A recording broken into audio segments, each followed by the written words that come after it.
정말 놀라운 수치가 아닐 수 없습니다. 한국에 주둔하는 주한미군 사이에서 한국 파견 요청이 미친 듯이 급증했으며 심지어 돌아오려 하지 않는 비율도 급증하고 있는데요. 이에 미국 국방부에서도 당황하며 이 사태를 진정시키려 노력 중입니다. 도대체 무슨 일인지 바로 알아보겠습니다. 안녕하세요. 저는 카트린이라고 해요. 어렸을 적부터 공학과 기술에 깊은 관심을 가졌고 그 덕분에 성인이 돼서는 미 군사연구기관에 몸담게 되었죠. 세계 최강의 연구기관에서 일한다는 사실이 늘 저에게 자부심을 심어주곤 했어요. 그런데 최근 연구소 내에서 주한미군 주둔에 대한 비판이 거듭 제기되고 있었습니다. 사실 얼마 전까지만 해도 저 역시 그 의견에 크게 공감하는 편이었어요. 정부 예산이 낭비된다는 생각이 머릿속을 떠나지 않았거든요. 아무리 동맹 관계라 해도 한국처럼 본토에서 멀리 떨어진 곳에 대규모 기지가 자리 잡고 있고 이를 유지하기 위한 비용이 막대하다는 점이 마음에 걸렸어요. 물론 주한미군이 반드시 필요하다고 주장하는 동료들도 있긴 했지만 그들의 생각이 지나치게 안보 위협을 강조하는 방향으로만 치우친 것이 아닐까 의심스러웠어요. 이미 동북아 정세는 안정적인 국면에 접어들었고 대규모 병력과 군사 장비를 장기간 주둔시킬 만큼 위협적인 상황도 아니라는 생각이 들었습니다. 게다가 한국은 경제적으로도 충분히 성장한 국가인데 미국이 계속해서 군사적으로 개입해야 할 이유가 있을까 싶었어요. 하지만 연구소 내에서 한국에 다녀온 선배들의 이야기가 종종 들려오면서 제 생각에도 조금씩 균열이 생기기 시작했습니다. 선배들은 한국을 다녀온 뒤 하나같이 한국에 대한 칭찬을 늘어놓곤 했거든요. 처음에는 그냥 외국 생활을 신선하게 경험한 정도로만 여겼습니다. 하지만 시간이 지날수록 한국을 경험한 사람들의 반응이 단순한 여행 만족도가 아니라는 느낌이 들었어요. 한 선배는 한국의 대중교통 시스템을 극찬했습니다. 지하철이 빠르고 깨끗할 뿐만 아니라 요금도 저렴하고 환승이 편리하다고 했어요. 심지어 늦은 밤에도 안전한 분위기였다고 덧붙이더군요. 또 다른 선배는 음식 이야기를 했습니다. 한국에서는 빠르게 식사를 해결할 수 있으면서도 건강한 음식을 쉽게 접할 수 있다고 했죠. 즉석에서 만들어지는 반찬들, 신선한 재료가 가득한 한식이 얼마나 매력적인지 열변을 토했습니다. 그뿐만이 아니었어요. 업무적으로 한국과 협력하는 연구원들은 한국의 기술력이 미국 못지않게 뛰어나다는 점을 강조했습니다. 특히 반도체나 배터리 기술력은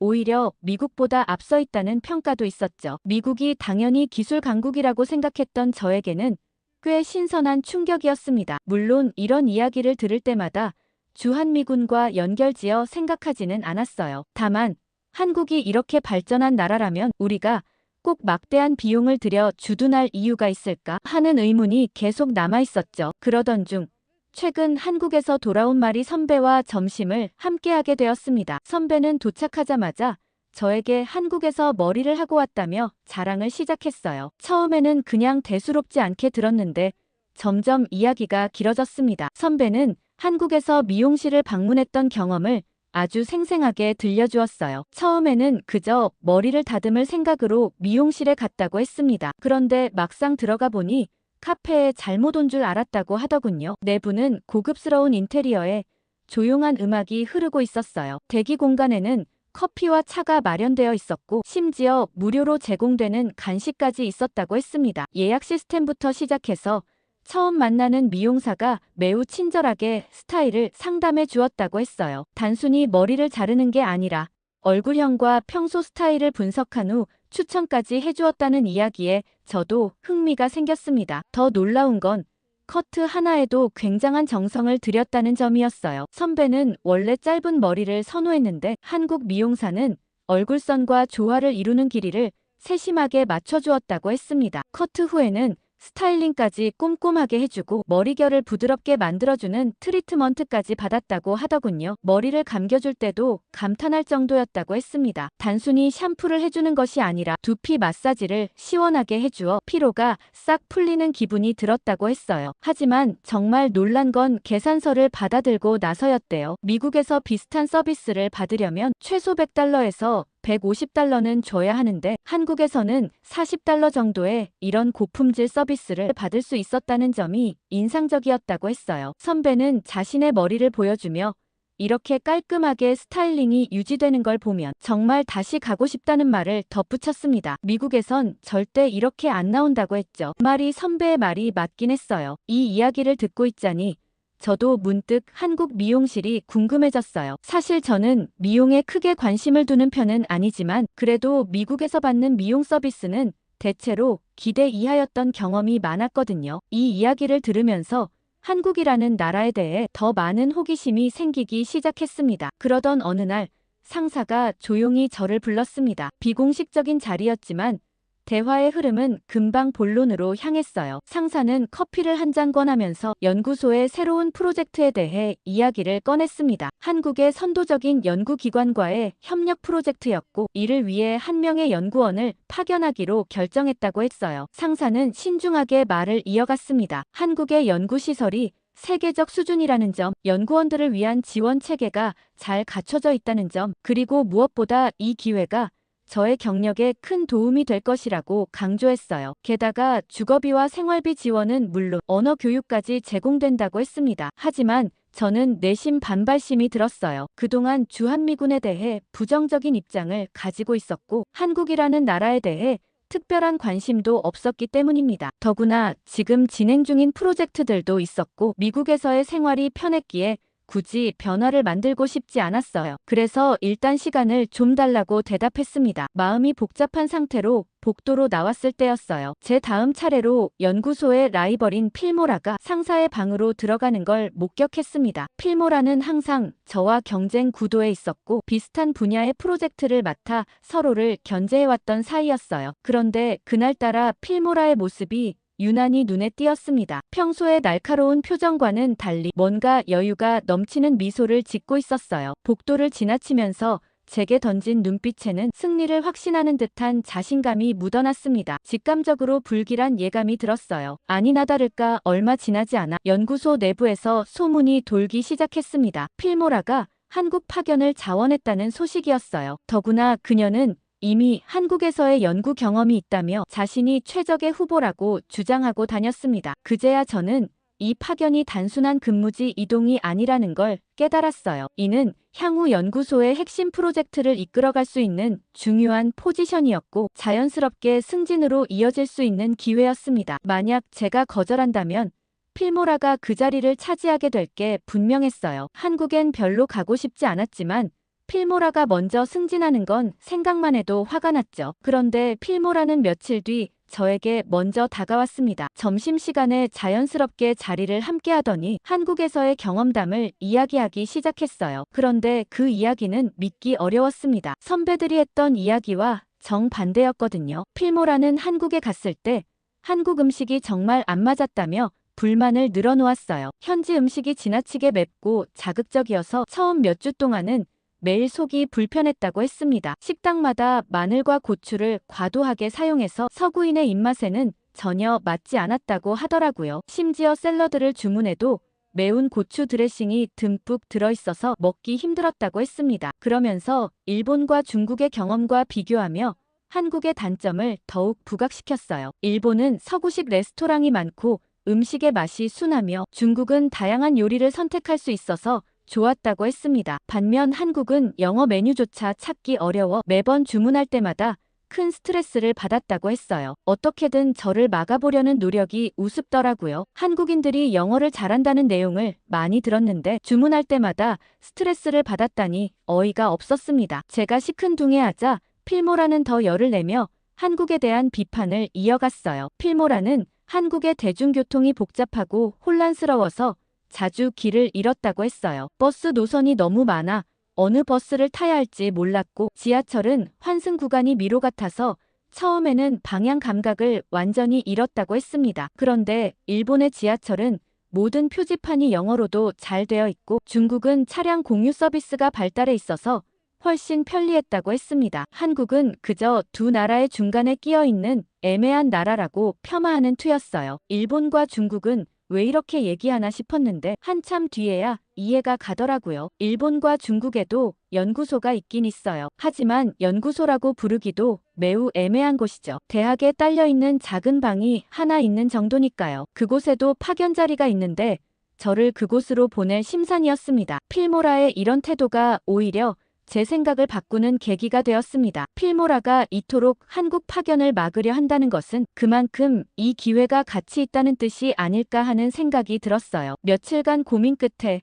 저는 결심을 굳혔어요. 필모라의 태도를 보면서 오히려 한국에 대한 호기심이 생겼고 그녀가 그토록 원하는 자리라면 더욱 도전해볼 가치가 있다고 판단했습니다. 마침내 상사에게 파견 수락 의사를 전달했어요. 상사는 흡족한 표정으로 제 결정을 환영했고 즉시 필요한 절차를 밟기 시작했습니다. 그리고 한 달 후 저는 인천국제공항행 비행기에 몸을 실었어요. 비행기 창밖으로 펼쳐진 구름을 바라보며 복잡한 감정이 밀려왔습니다. 한때는 주한미군의 필요성에 의문을 품었던 제가 이제는 직접 한국에서 연구하게 된다는 사실이 아이러니하게 느껴졌어요. 하지만 한 가지는 확실했습니다. 이번 파견이 제 커리어의 중요한 전환점이 될 것이라는 점이었어요. 어떤 경험들이 기다리고 있을지 알 수 없었지만 한국에서의 생활이 제 생각과 관점을 어떻게 바꿀지 기대되기 시작했습니다. 필모라의 경고와는 달리 이 도전이 긍정적인 변화를 가져올 것이라는 예감이 들었어요. 비행기가 이륙하면서 저는 창밖으로 점점 작아지는 미국의 풍경을 바라보았습니다. 12시간의 비행 후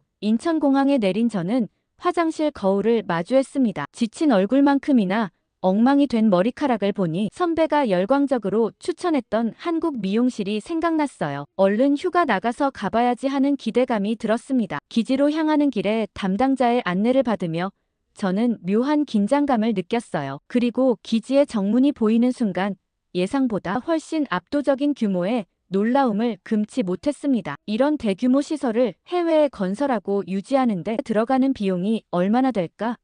하는 생각이 떠나질 않았어요. 연구소에서 본 기지 관련 자료들이 떠올랐습니다. 건설 비용과 유지보수 예산, 한국 측 분담금까지 숫자로만 보았던 정보들이 눈앞에서 현실이 되어 있었어요. 정돈된 도로와 최신식 건물들, 곳곳에 주차된 군용 차량들을 보며 이게 다 미국 납세자들의 돈으로 만들어진 거구나 하는 실감이 났습니다. 평소 주한미군 예산을 비판해왔던 제가 이제는 그 현장의 일부가 된다는 아이러니가 느껴졌어요. 도착 첫날부터 빡빡한 일정이 시작되었습니다. 연구실 배정을 위한 서류 작업과 교육이 이어졌고 시차 적응도 안 된 상태에서 여러 담당자들과 미팅을 해야 했어요. 군대 특유의 엄격한 규정과 절차를 따르느라 정신이 없었습니다. 피곤함 속에서도 한 가지 기대감이 생겼어요. 필모라가 그토록 부정적으로 평가했던 한국의 모습이 과연 얼마나 다를지 궁금했습니다. 첫 휴일에는 꼭 기지를 벗어나 현지 문화도 체험하고 마치 카페처럼 고급스럽다는 그 미용실에도 방문해봐야겠다고 다짐했습니다. 이렇게라도 즐거움을 찾아야겠다고 생각했어요. 첫날 밤 숙소에 도착했을 때는 그저 눈앞이 캄캄했습니다. 시차 적응도 안 된 상태에서 복잡한 입소 절차를 밟느라 정신이 없었고 낯선 환경에 대한 부담감까지 더해져 몸도 마음도 지쳐 있었어요. 여행 가방을 구석에 던져두고 침대에 쓰러지듯 누웠습니다. 이불 속에 파고들며 앞으로 이곳에서 어떻게 지내야 하나 하는 걱정이 밀려왔어요. 다음 날 저녁 식사 후 기지 주변을 산책하기로 했습니다. 새로운 근무지의 분위기를 느껴보고 싶었어요. 그러다 뜻밖의 만남이 있었습니다. 이곳에서 2년째 근무 중인 데이비스 박사를 만난 거예요. 그는 놀랍게도 한국 생활에 푹 빠져 있었고 지역 사회와도 활발하게 교류하고 있었습니다. 심지어 미국으로 돌아가는 것조차 망설인다고 했어요. 그의 말을 듣고 처음엔 고개를 갸우뚱했습니다. 세계 최강 대국인 미국을 두고 왜 굳이 한국에 더 있고 싶어 하는지 이해할 수 없었어요. 하지만 대화를 나누면서 제 생각이 조금씩 흔들리기 시작했습니다. 24시간 운영되는 편의점, 빠른 배달 서비스, 효율적인 대중교통까지 그가 말하는 한국의 편리함은 제가 알던 것과는 달랐습니다. 특히 스마트폰 하나로 거의 모든 일상이 해결된다는 점이 인상적이었어요. 그와 헤어진 후 평택 기지 쪽으로 발길을 돌렸습니다. 최근에 현대화된 이 기지는 규모나 시설 면에서 미국의 어느 기지와 비교해도 손색이 없었어요. 더욱 놀라웠던 건 이 모든 시설의 상당 부분이 한국의 투자로 이루어졌다는 사실이었습니다. 저는 그간 미국이 퍼주고만 있다고 생각했는데 사실은 그 반대더라고요. 기지 내 여러 시설을 둘러보면서 제 고정관념이 하나둘 깨지기 시작했어요. 첨단 장비들과 체계적인 운영 시스템은 미국의 기준을 뛰어넘는 수준이었습니다. 한국이 단순히 미군을 받아들이는 것이 아니라 적극적으로 협력하고 발전시키는 모습이 인상적이었어요. 특히 한미 합동 행사에 참석하면서 양국 관계의 진정한 의미를 깨달았습니다. 이는 단순한 주둔군과 주둔국의 관계가 아닌 동등한 파트너십이었어요. 양측이 서로의 강점을 인정하고 보완하며 발전하는 모습을 보며 제가 가졌던 편견들이 얼마나 잘못됐는지 깨닫게 되었습니다. 한국에서의 생활이 어느 정도 익숙해질 즈음 뜻밖의 일이 벌어졌습니다. 평소처럼 연구소에서 오전 일과를 마치고 숙소로 돌아와 휴식을 취하고 있었어요. 점심을 간단히 해결하고 노트북을 켜서 그날의 업무를 정리하려던 참이었죠. 그런데 갑자기 휴대전화가 울렸습니다. 한국에 온 뒤로 해외에서 걸려오는 전화는 거의 없었기에 화면에 비친 국가번호를 보는 순간 심장이 쿵 하고 내려앉았어요. 특히 미국 동부 시간으로 한참 저녁 시간이었기에 더욱 불안했습니다. 혹시 미국에서 급한 연락이 온 걸까? 가족이나 연구소에 무슨 일이라도 생긴 걸까? 최근 진행 중인 프로젝트에 문제가 생긴 걸까? 여러 가지 생각이 머릿속을 스쳐 지나갔어요. 전화를 받자마자 낯선 남성이 다급한 목소리로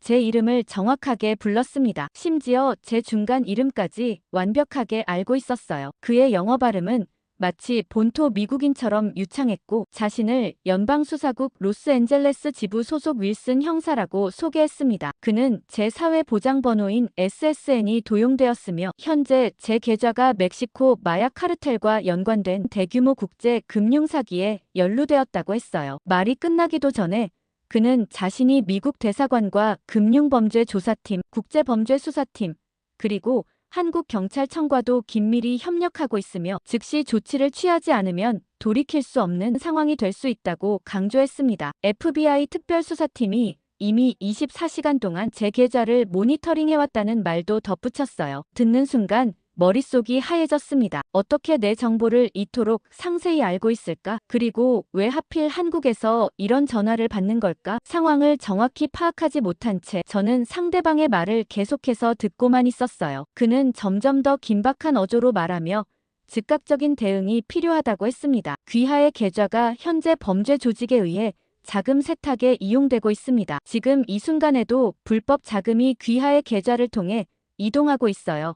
라는 말에 등줄기가 오싹해졌습니다. 당장 현금을 이체하지 않으면 모든 계좌가 완전히 동결될 것이며 향후 금융거래에 심각한 제약이 따를 것이라는 경고도 이어졌어요. 순간 머릿속이 복잡해졌어요. 한국에서 이런 전화를 받을 이유가 없었는데 상대는 마치 제 인사 파일이라도 보고 있는 것처럼 모든 정보를 알고 있었습니다. 제 이름과 소속, 현재 한국 내 근무지, 심지어 제가 최근에 부임했다는 사실은 물론 제가 속한 연구 프로젝트명까지 정확히 알고 있었어요. 게다가 그는 자신의 FBI 배지 번호까지 제시하며 로스앤젤레스 지부 금융범죄수사과의 구체적인 부서명과 직책까지 상세히 밝혔습니다. 이 정보가 실제로 일치하는지 확인하고 싶어서 급하게 인터넷 검색을 해봤어요. 손이 떨려 키보드 입력도 쉽지 않았지만 최대한 정확하게 확인하려 노력했습니다. 놀랍게도 상대가 제공한 정보는 모두 사실과 일치했어요. FBI 배지 번호 체계도 맞았고 그가 언급한 부서와 직책도 실제 존재했으며 심지어 그가 말한 수사팀의 최근 활동 내역까지 언론 보도를 통해 확인할 수 있었습니다. 혹시나 하는 마음에 상대의 설명을 계속 들으며 중요한 내용을 메모했어요. 그는 현재 귀하의 계좌를 통해 최소 15만 달러의 불법 자금이 이동했으며 앞으로 48시간 이내에 추가로 50만 달러의 자금이 유입될 예정입니다라며 구체적인 금액까지 언급했습니다. 시간이 지날수록 그의 목소리는 더욱 긴박해졌고 30분 안에 조치하지 않으면 모든 계좌가 동결되며 연방 검찰에 의해 기소될 수 있습니다라고 경고했어요. 저는 우선 냉정을 유지하려 애썼습니다. 하지만 사회보장번호가 도용되었다는 말이 계속 머릿속을 맴돌았어요. 미국에서는 사회보장번호가 도용되면 단순한 금전적 피해를 넘어 신분 도용과 대출 사기 그리고 보험 사기와 심지어 범죄 기록 생성까지 이어질 수 있다는 것을 잘 알고 있었기 때문에 쉽게 넘길 수 없었습니다. 그는 즉시 문제를 해결할 방법이 있다며 한국 내 특정 계좌로 돈을 이체하면 조사 과정에서 계좌 보호 조치가 가능하다고 했어요. 지금 이체하시면 24시간 내에 모든 자금이 안전하게 반환되며 FBI에서 발행하는 공식 문서와 함께 귀하의 무고함을 증명하는 확인서를 발급해드립니다. 라는 말까지 덧붙였습니다. 특히 현재 한국경찰청과 미 대사관이 공조 수사 중이며 안전한 임시 계좌를 마련해 두었다는 말에 신뢰가 갔어요. 긴장된 손길로 휴대폰을 열어 이체를 시도했습니다. 그런데 예상치 못한 문제가 발생했어요. 한국 계좌에 아직 공인인증서가 등록되지 않아 이체가 불가능했습니다. 죄송하지만 지금 바로 이체가 어려울 것 같아요 라고 말하자 상대는 더욱 다급한 목소리로 지금이 가장 중요한 시점입니다. 5분 안에 조치하지 않으면 계좌 동결은 물론 수사 대상이 될 수 있습니다. 라며 압박했어요. 결국 저는 이 상황을 제대로 해결하기 위해 은행으로 직접 가보기로 했습니다. 절대 전화를 끊지 말라기에 통화를 계속하며 서둘러 숙소를 나와 근처 은행으로 향했어요. 계좌 이체에 문제가 있어서 은행에 가보려고 합니다라고 하자 그는 절대 다른 사람에게 이 사실을 알리면 안 됩니다. 현재 비밀 수사가 진행 중이기 때문에 은행 직원에게도 말씀하시면 안 됩니다. 라고 강력히 경고했습니다. 걸음을 옮기는 동안에도 상대는 시간이 얼마 남지 않았습니다. 지금 이 순간에도 귀하의 계좌를 통해 불법 자금이 이동하고 있습니다라며 계속해서 저를 다그쳤어요. 그의 말투는 점점 더 위협적으로 변해갔고 마치 제가 범죄자라도 된 것처럼 느껴졌습니다. 숨을 고르며 은행으로 향하는 동안 머릿속으로는 이게 정말 맞는 걸까? 왜 하필 한국에서 이런 일이 일어나지? 하는 의심이 들기 시작했어요. 하지만 그때마다 상대는 마치 제 생각이라도 읽은 듯 귀하의 신분이 위험합니다. 즉시 조치하지 않으면 모든 것이 끝날 수 있습니다라며 더욱 강력한 어조로 저를 압박했습니다. 모든 것이 너무나 혼란스러웠지만 일단 은행에 가서 빨리 돈을 이체해야겠다는 생각밖에 없었습니다. 은행으로 달려가는 내내 심장이 미친 듯이 뛰었어요. 피싱범은 계속해서 전화를 끊지 말라고 했고 가능한 한 빨리 돈을 이체해야 한다고 다그쳤습니다. 그의 목소리는 점점 더 조급해졌고 제가 단 몇 초라도 망설이면 큰일이 날 거라고 반복해서 말했어요. 저는 이 모든 상황이 너무나 급작스럽게 벌어졌다는 생각을 하면서도 불안한 마음에 그에게 계속 이제 거의 다 왔다고 말했습니다. 은행에 도착했지만 예상치 못한 문제가 생겼어요. ATM 기기 앞에는 긴 줄이 늘어서 있었고 모두 자기 차례를 기다리고 있었습니다. 사람들은 각자의 일에 몰두한 채 휴대전화를 들여다보거나 조용히 서 있었어요. 하지만 제게는 시간이 없었습니다. 줄을 서서 기다릴 여유가 없다는 생각에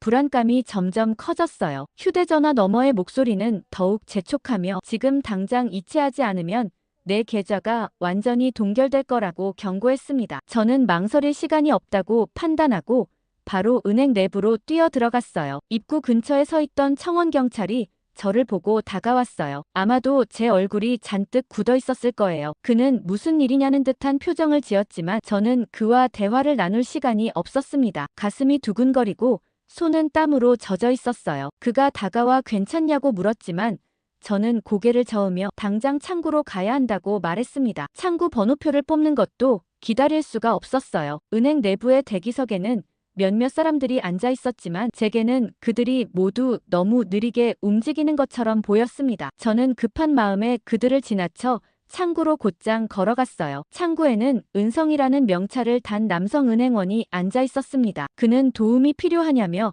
제게 영어로 물어봤지만 저는 숨이 차올라 제대로 말하기도 어려운 상태였어요. 가능한 빨리 상황을 설명하며 당장 돈을 송금해야 한다고 말했습니다. 하지만 은성은 뭔가 이상하다는 걸 눈치챈 듯 했어요. 그는 서류를 살펴보려는 듯한 태도를 보이며 일단 진정하라고 말했습니다. 그러나 제게는 그럴 시간이 없었어요. 휴대전화 너머에서는 여전히 급박한 목소리가 들려왔고 빨리 송금을 하지 않으면 모든 계좌가 동결된다는 말이 반복되었습니다. 그러나 은성은 침착하게 행동했어요. 그는 제 손을 보더니 미세하게 떨리고 있다고 말하며 청원 경찰에게 물 한 컵을 가져다 달라고 요청했습니다. 저는 계속해서 송금을 요구하며 그를 재촉했지만 은성은 더욱 차분한 목소리로 응대했어요. 그는 송금을 진행하기 전에 몇 가지 확인해야 할 것이 있다며 서류를 다시 점검하는 척했습니다. 하지만 그의 눈빛에는 뭔가 확신이 서 있는 것 같았어요. 그의 태도는 마치 저를 보호하려는 것처럼 느껴졌습니다. 저는 점점 초조해졌어요. 은행원이 시간을 끌고 있는 동안에도 피싱범은 계속해서 전화를 통해 재촉하고 있었습니다. 시간이 지체될수록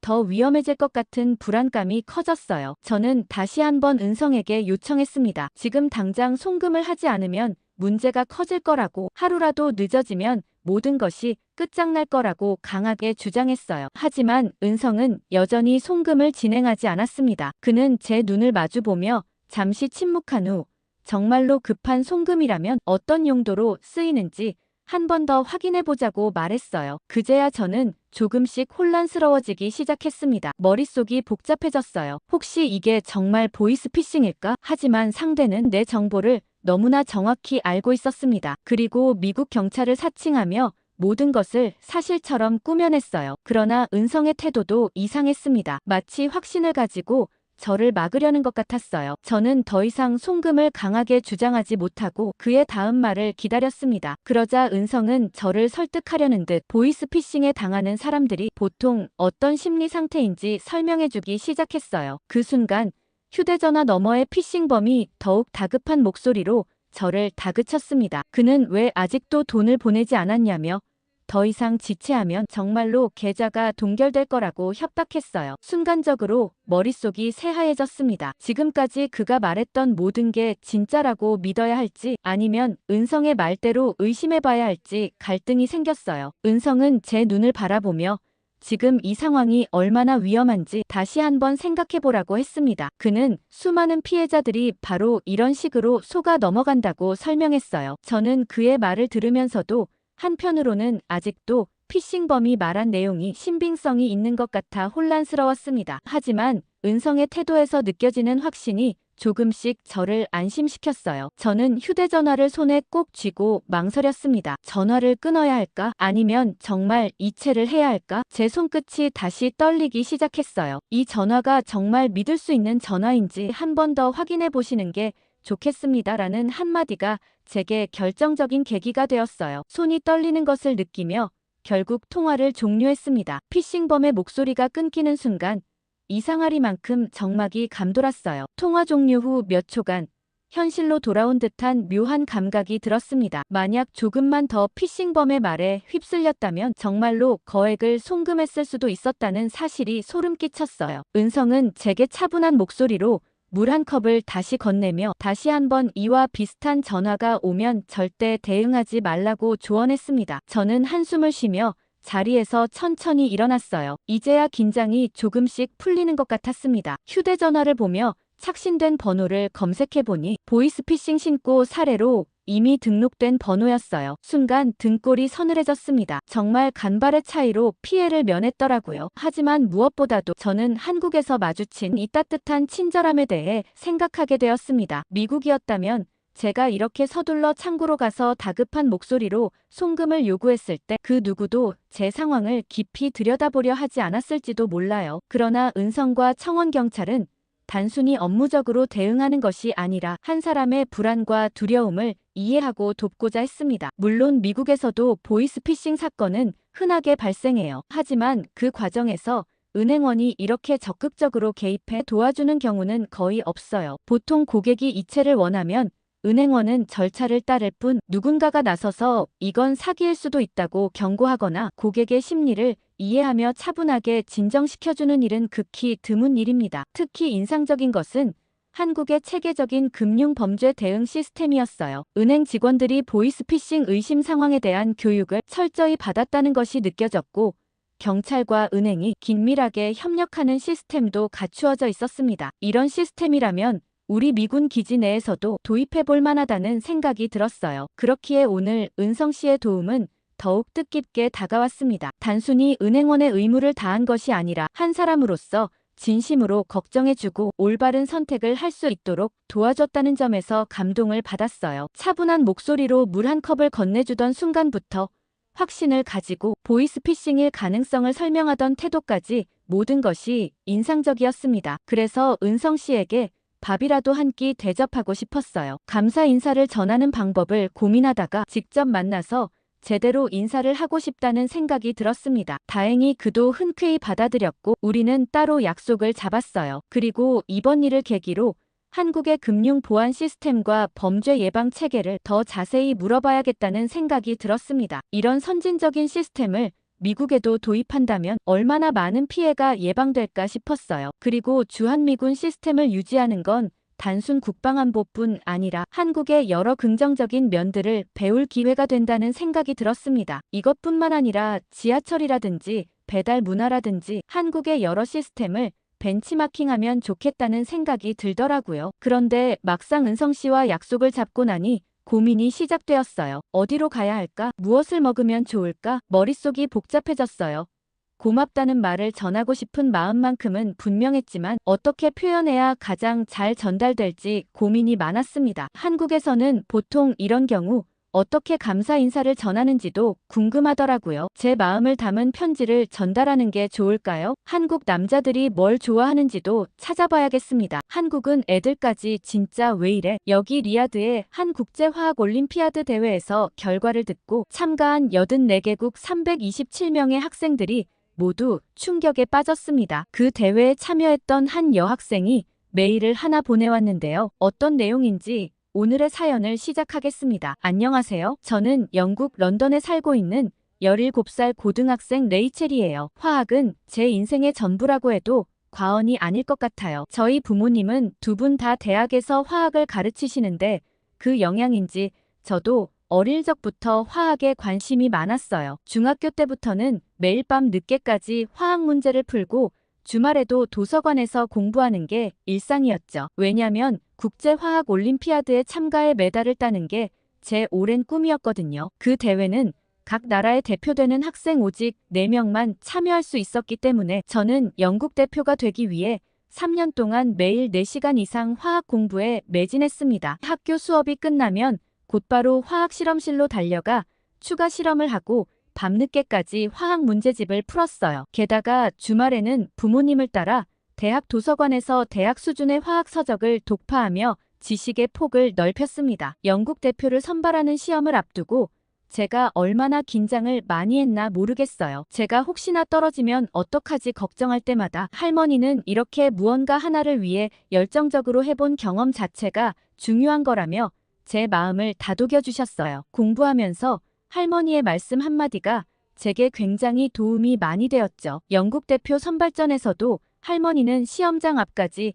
저를 배웅해 주시며 긴장하지 말고 평소대로 하고 오라며 제 손을 꼭 잡아주셨죠. 할머니의 응원 덕분인지 시험 내내 차분하게 임할 수 있었고 마침내 영국 대표로 선발되어 56회 국제화학올림피아드에 참가하게 되었어요. 할머니도 그 소식을 듣고 정말 기뻐해 주셨죠. 어느 나라에서 참여하나 합격자 명단을 쭉 살펴보면서 제 눈에 거슬리는 나라가 한 곳 있었습니다. 이런 나라에서도 참여를 하나 싶었죠. 그곳은 바로 한국이었어요. 제 친한 친구 엠마가 작년에 한국의 잼버리 대회를 다녀왔거든요. 잼버리 대회는 참가비만 150만 원 정도로 세계 각국의 청소년들과 교류하며 다양한 문화를 경험할 수 있다는 생각에 한참 전부터 설레어 했었거든요. 그런데 중간에 엠마는 이러다 죽을지도 모르겠다고 제게 연락을 한 적도 있었어요. 도착 첫날부터 기본적인 시설조차 제대로 갖춰지지 않은 모습에 충격을 받았고 더운 날씨에 그늘이 부족한 것도 힘들어 했었어요. 이때 많은 참가자들이 열사병으로 고생했는데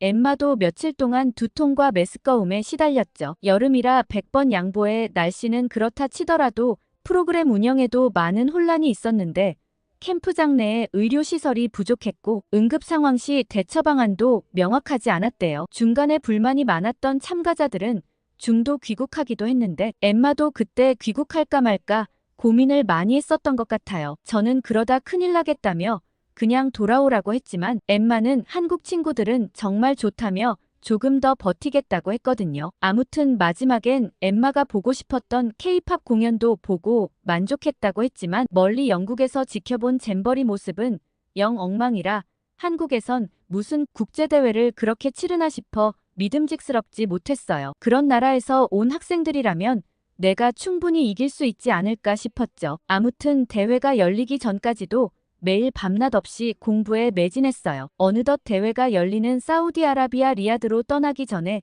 저는 흥분과 긴장으로 가득 찼습니다. 역시나 할머니는 공항까지 저를 데려다 주셨고 부모님과 함께 떠나기보단 오히려 할머니와 같이 가고 싶었어요. 그렇지만 할머니는 몸이 좋지 않으셔서 장시간 비행이 어려우니 어쩔 수 없었죠. 할머니는 저를 꼭 안아주시며 여기까지 온 것만 해도 정말 대단하고 자랑스럽다고 얘기해 주셨어요. 그리고 영국 대표 학생으로 참가하는 거니 품위를 잃지 말고 정정당당하게 실력을 겨루고 오라고 해주셨죠. 그렇게 저는 부모님과 함께 리야드로 가는 비행기에 올라탔습니다. 비행 내내 읽었던 책을 읽고 또 읽었어요. 그리고 계속 마인드 컨트롤을 했죠. 리야드에 도착한 첫날 각국 대표들과 인사를 나눌 시간이 있었습니다. 각 나라의 대표로 온 학생들이라 그런지 모두 굉장히 친절했어요. 그러던 와중 한국 대표팀과 마주쳤을 때 저는 무의식적으로 경계심을 느꼈습니다. 제가 한국팀에 대한 선입견이 있어서 그런지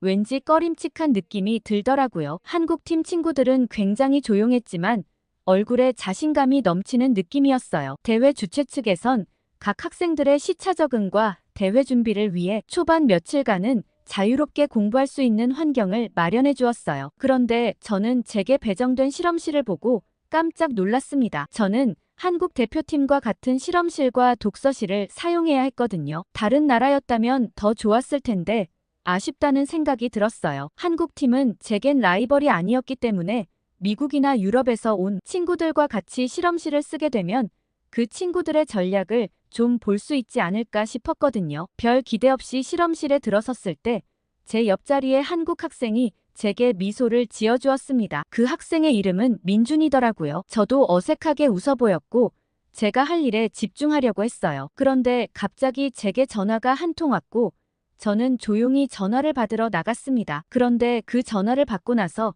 저는 털썩 주저앉을 수밖에 없었어요. 할머니가 쓰러지셔서 병원에 입원했다는 엄마의 전화였어요. 그래서 아빠는 급히 영국으로 가기 위해 공항으로 가셨다고 했죠. 저는 할머니가 너무 걱정되기 시작했고 당장이라도 아빠와 함께 영국으로 가고 싶었어요. 그러자 엄마는 할머니는 고모랑 함께 병원으로 갔고 아빠도 이제 가서 살펴보실 테니 지금은 시험에 집중하는 게 어떻겠냐고 하셨어요. 할머니도 제가 이 시험을 잘 치르길 바랄 거라고 하시면서요. 저는 눈물이 그렁그렁 맺혔고 어찌할 바를 몰랐어요. 그렇게 엄마와 통화를 끊고 다시 자리로 돌아왔습니다. 평소라면 얼른 모의 실험을 시작했겠지만 도저히 손에 잡히지 않았어요. 더 이상 여기에 앉아있는 게 무의미하다고 느껴졌고 짐을 챙겨 다시 방으로 돌아왔어요. 제가 나가는데 옆자리에 민준이가 저를 힐끗 바라보는 것 같더라고요. 그렇게 방으로 돌아와 침대에 누워서 저는 깊은 좌절감에 빠졌습니다. 그동안의 노력이 물거품이 되는 것 같았거든요. 할머니가 쓰러졌다는 것과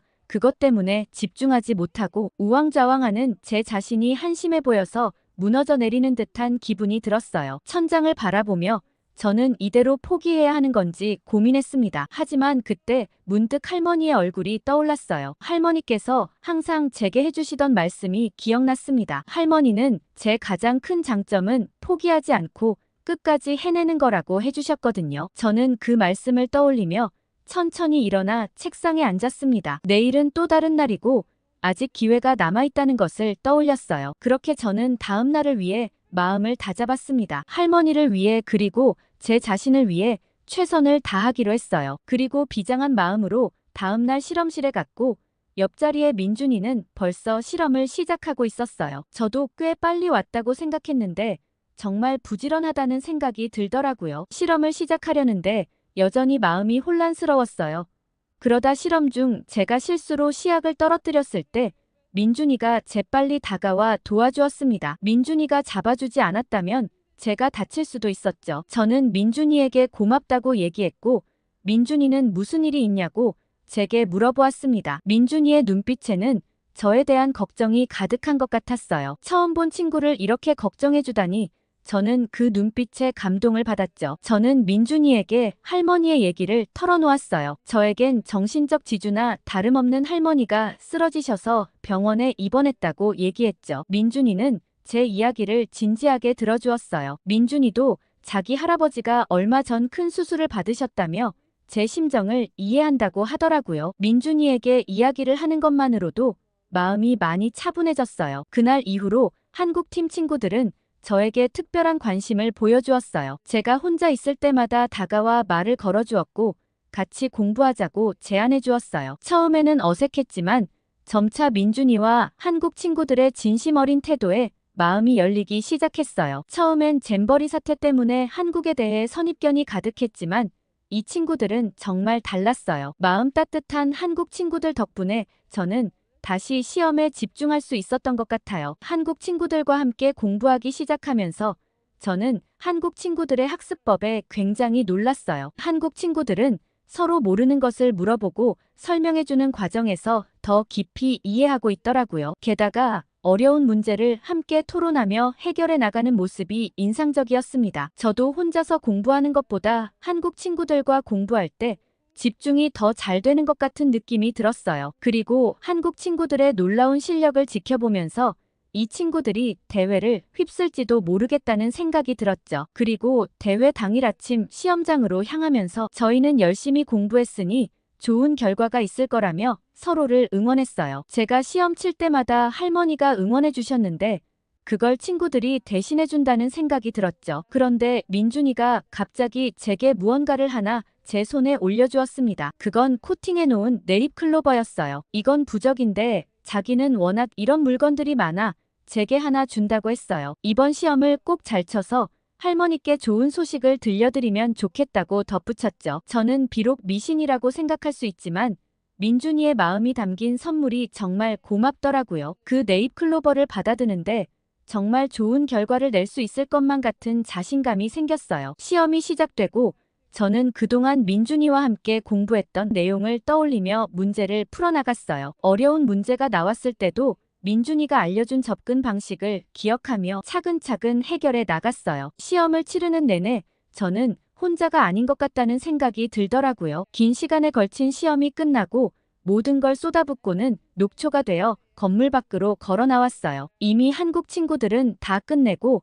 저를 기다리고 있더라고요. 오늘은 일단 신나게 놀자며 가방 놔두고 리야드 시내로 놀러 가자고 얘기했어요. 그렇게 대회가 끝나고 결과를 기다리는 동안 저는 한국 친구들과 더 가까워지는 기분이었죠. 드디어 국제화학올림피아드의 결과 발표 날이 다가왔습니다. 그날의 긴장감은 말로 표현할 수 없을 정도로 컸어요. 모든 참가자들이 대회장에 모여 있었고 공기는 무거웠죠. 결과 발표가 시작되었고 장려부터 차례로 이름이 호명되기 시작했어요. 처음부터 바로 한국팀 친구의 이름이 불렸어요. 다음은 동메달 차례였는데 이번에도 한국팀 친구의 이름이 불렸죠. 저는 제 이름도 불리길 간절히 기다렸지만 동메달 명단이 끝나도록 제 이름은 나오지 않았어요. 실망감이 밀려왔지만 혹시나 한편으로는 은메달에 대한 희망도 생겼어요. 은메달 발표가 시작되었고 긴장감은 더욱 고조되었어요. 은메달 발표를 듣고 깜짝 놀랐어요. 제 이름과 한국팀 친구가 같이 불렸거든요. 저는 믿을 수 없었어요. 은메달을 받다니 정말 꿈만 같았거든요. 옆에 있던 민준이가 제 등을 토닥여 주었고 친구들은 활짝 웃으며 축하해 주었어요. 하지만 아직 민준이의 이름이 불리지 않았고 저는 민준이라면 금메달을 받을 거라 확신했지만 한편으로는 걱정되기도 했어요. 지금 한국팀 친구들 4명 중 3명이 모두 수상을 했는데 혹시나 민준이만 못 받으면 어쩌나 싶었죠. 하지만 반전은 없었습니다. 곧이어 금메달 발표가 시작되었고 민준이의 이름이 불렸어요. 저는 그 자리에서 소름이 돋았어요. 바로 옆에서 지켜봤기 때문에 한국팀의 실력이 뛰어나다는 건 알고 있었지만 이렇게 압도적일 줄은 몰랐어요. 참가국의 학생들이 모두 수상을 하는 팀은 한국밖에 없었거든요. 진짜 멋지다고 생각했죠. 저는 한국 친구들이 얼마나 열심히 준비했는지를 잠깐이나마 직접 목격했기 때문에 더욱 감동적이었어요. 시상식이 끝나고 저희는 모두 서로 축하해주며 기뻐했어요. 그때 민준이가 제게 다가와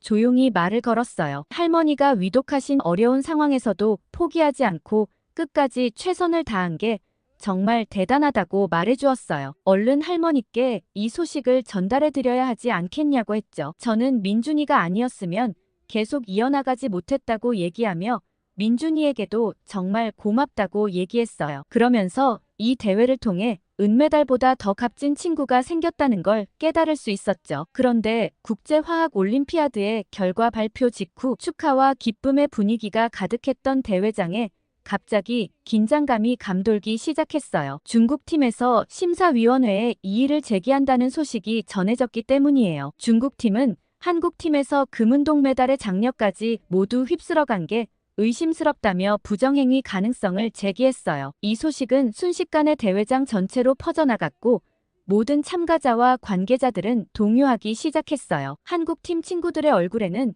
당혹감이 교차했어요. 저는 그 친구들이 얼마나 열심히 준비했는지 알고 있었기 때문에 이 상황이 너무나 안타까웠어요. 중국팀은 증거도 있다며 증거를 제출했다는 소문이 돌았고 심사위원회는 긴급 회의를 소집했어요. 그리곤 모든 팀의 학생 대표들이 참석하라는 공지가 내려왔어요. 저는 영국팀의 일원으로서 이 회의에 참석했고 회의실에 들어서자 팽팽한 긴장감이 느껴졌어요. 중국팀 대표는 한국팀의 수상 결과가 통계적으로 매우 이례적이며 이는 부정행위의 가능성을 시사한다고 주장했어요. 그들은 한국팀이 시험 전 문제를 미리 얻었을 가능성을 제기했고 철저한 조사를 요구했어요. 그러면서 사진 한 장을 증거로 제시했어요. 그 사진은 민준이가 심사위원 중 한 명과 이야기하는 듯한 장면이었습니다. 그 사진을 보고 장내가 술렁였어요. 사진에 찍힌 심사위원은 그때 당시 물건을 떨어뜨렸을 때 민준 학생이 주워준 게 전부였다며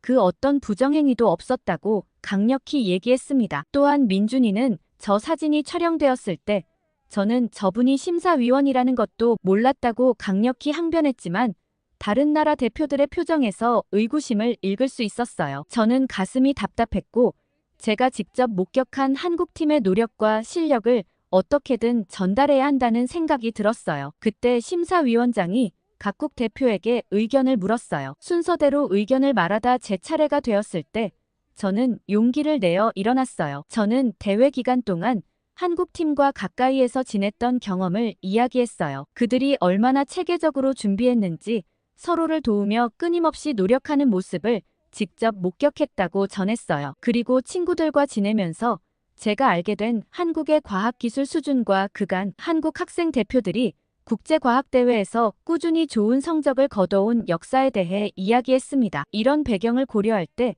한국팀의 성과가 결코 비현실적이지 않다고 주장했어요. 제 발언이 끝나자 회의실에 잠시 정적이 흘렀어요. 그리고 다른 나라 대표들이 하나둘 제 의견에 동의하기 시작했어요. 캐나다 대표는 한국과의 과학 교류 경험을 언급하며 제 주장을 지지했고 독일 대표도 한국 학생들의 뛰어난 실력을 인정한다고 말했어요. 하지만 중국팀은 여전히 의혹을 거두지 않았어요. 그들은 구체적인 증거를 요구했고 한국팀의 시험지와 준비 과정을 철저히 조사해야 한다고 주장했어요. 상황이 다시 교착 상태에 빠지는 듯 했어요. 그때 제 머릿속에 한 가지 아이디어가 떠올랐어요. 저는 다시 발언권을 얻어 제안을 했어요. 한국팀에게 현장에서 즉석으로 문제를 출제하고 그 자리에서 풀게 하는 것은 어떻겠냐고 말했어요. 이렇게 하면 그들의 실력을 직접 확인할 수 있을 거라고 설명했어요. 사실 이 제안은 말도 안 되긴 했지만 한국 친구들이라면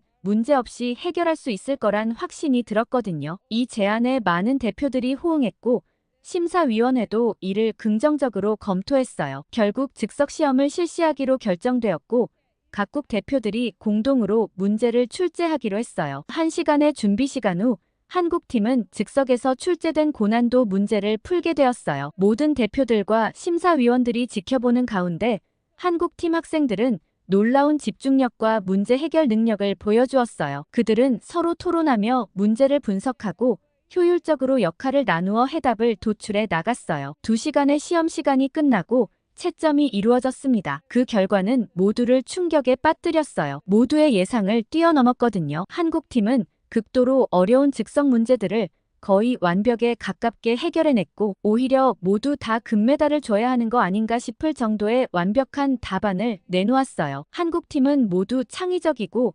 논리적인 풀이 과정을 보여줬고 각각 높은 수준의 화학 지식과 문제 해결 능력을 가지고 있었거든요. 이 결과에 회의실의 분위기가 완전히 바뀌었어요. 중국팀을 포함한 모든 대표들이 한국팀의 실력을 인정할 수밖에 없었어요. 심사위원장은 한국팀에 대한 의혹이 완전히 해소되었음을 선언했고 이번 수상 결과를 최종적으로 확정했어요. 오히려 모두에게 금메달이 돌아가지 않은 게 의아한 결과라고 덧붙였죠. 그리고 중국 대표팀에게는 다음 대회에서 이의제기권을 박탈하는 페널티가 주어졌습니다. 회의가 끝나고 나오는 길에 한국팀 친구들이 저에게 달려와 감사의 인사를 전했어요. 저는 너희라면 분명히 잘해낼 거라고 믿어 의심치 않았다고 얘기했고 다들 즐거워했어요. 이 사건 이후 대회의 분위기는 더욱 화기애애해졌어요. 다른 나라 학생들도 한국팀에게 축하와 존경의 말을 전했고 도대체 어떻게 공부하는 거냐며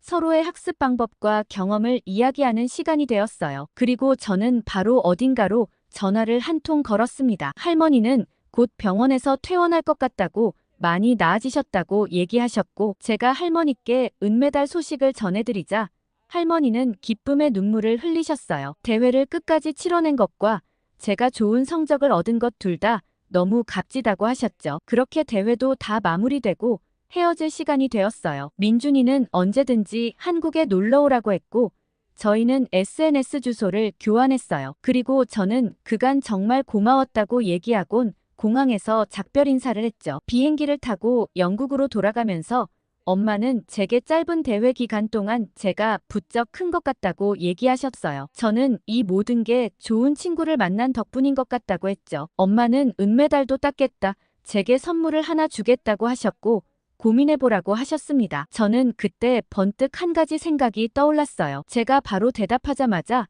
엄마는 깜짝 놀라셨습니다. 저는 선물로 한국 여행을 보내달라고 했거든요. 그러자 엄마는 살짝 고민하시더니 흔쾌히 허락해 주셨습니다. 저는 이번 방학 기간이 얼마 남지 않았으니 바로 다음 주에 가고 싶다고 했고 엄마는 바로 비행기표를 알아봐 주셨어요. 그리고 공항에 내리자마자 민준이에게 다음 주에 한국에 간다고 놀러 오라고 했던 약속을 지키라고 했죠. 그러자 민준이도 깜짝 놀라며 이렇게 빨리 올 줄은 몰랐는데 하고 웃으며 좋다고 얘기했어요. 저는 리야드에서 돌아오자마자 바로 할머니께 달려가 메달을 자랑했어요. 그러자 할머니는 저를 꼭 안아주셨죠. 그리고 얼마 안 있어 다시 그대로 짐을 싸서 한국으로 떠났습니다. 설렘과 기대를 안고 인천국제공항에 도착했을 때 민준이와 한국 친구들이 환한 미소로 저를 맞이해 주었어요. 이렇게 금방 만날 줄은 몰랐다며 그래도 너무 반갑다고 서로 인사를 나눴죠. 제가 한국에 간다고 했을 때